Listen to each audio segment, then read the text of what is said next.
आज की प्रेरक कहानी कर्मों पर आधारित है। यह कहानी दो भाइयों की है, एक बड़ा भाई और एक छोटा भाई, जो दोनों स्वभाव से बिल्कुल विपरीत थे। बड़ा भाई मानता था कि लोगों की मदद करनी चाहिए, सेवा भाव रखना चाहिए, सबसे अच्छे से पेश आना चाहिए, जब जब मौका मिले दान देना चाहिए।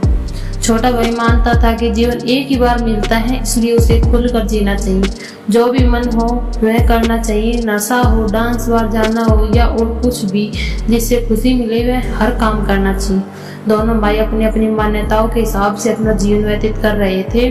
बड़ा भाई जो भी कमाता उसमें बड़ी मुश्किल से गुजारा कर पाता था, क्योंकि वह जब भी मौका मिलता दूसरों की मदद करता था। वो सत्संग सुनने जाता, मेडिटेशन करता, वो जितना हो सके उतना सादा जीवन जीने की कोशिश करता।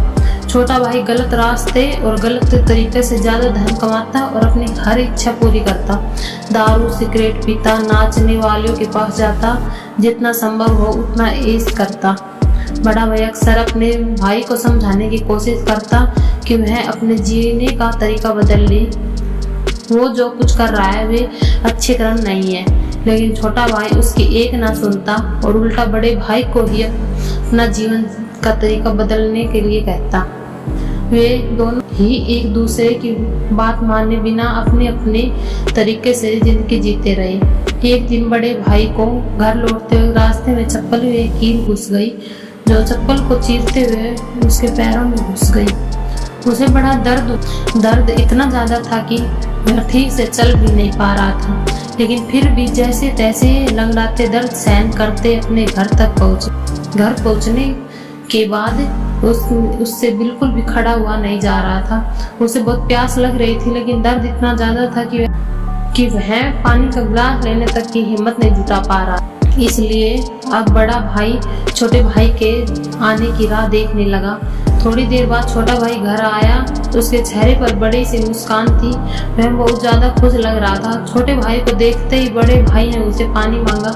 छोटे भाई ने ठंडा पानी बड़े भाई को पिलाया और उसे क्या हुआ उसने उसके बारे में पूछा।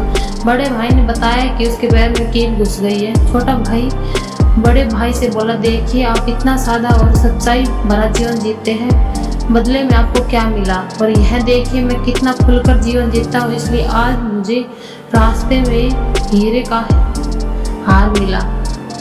हमारे दोनों की परिस्थिति यह साबित करती है कि मेरा तरीका सही है और आपका गलत। बड़ा भाई बड़ा परेशान था, फिर भी मैं छोटे भाई को समझाने लगा कि नहीं, उसी का तरीका सही है। बड़ा भाई कह रहा था कि तरीका मेरा ही सही है, लेकिन शायद कुछ गड़बड़ है, इसलिए हम ऐसा करते कि कल हम दोनों ज्योतिषी को अपनी अपनी कुंडली दिखाएंगे, वहीं बताएगा कि क्या दिक्कत। जिस ज्योतिष की बात कर रहे थे वह बहुत बड़ा जाना माना ज्योतिषी था, उसकी कोई भी भविष्यवाणी गलत नहीं होती थी। छोटा भाई हीरे का हार मिलने की वजह से बहुत खुश था, इसलिए वह भी बड़े भाई के साथ जाकर कुंडली दिखाने के लिए राजी हो गए। अगले सुबह दोनों भाई अपनी अपनी कुंडली लेकर ज्योतिषी के पास जा पहुंच गए। बड़े भाई ने अपनी कुंडली ज्योतिषी को दिखाई।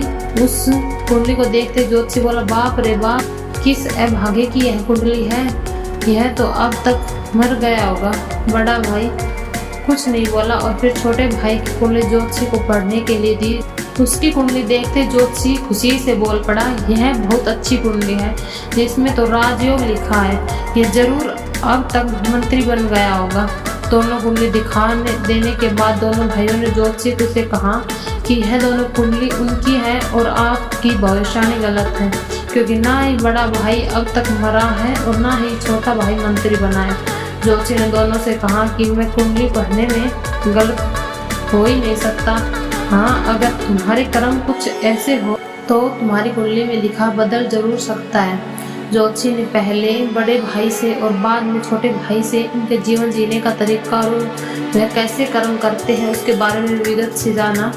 ज्योतिषी ने दोनों को समझाते हुए कहा कि मेरी पढ़ी हुई कुंडली गलत नहीं है, यह बड़े भाई के अच्छे कर्म है, जिसने उसको कुंडली में लिखे मौत की जगह सिर्फ एक कील का दर्द दिया, और दूसरी तरफ छोटे भाई के बुरे कर्म हैं, जिसकी वजह से उसका राजयोग चल रहा है। उसे सिर्फ एक छोटा सा हीरे का हार मिला, जिसे जल्द ही बेचकर खत्म कर देगा। दोस्तों, छोटी सी एक प्रेरक कहानी हमें वही सदियों पुरानी बात याद दिलाते हैं कि जैसे कर्म होंगे वैसे ही फल होंगे।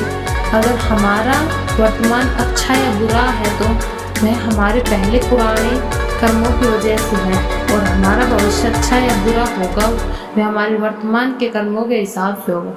इसलिए हमेशा ध्यान रखें कि अच्छे कर्म करना ना छोड़ें। Thank you. हमारी स्टोरी अच्छी लगे तो प्लीज़ मेरे चैनल को सब्सक्राइब करें।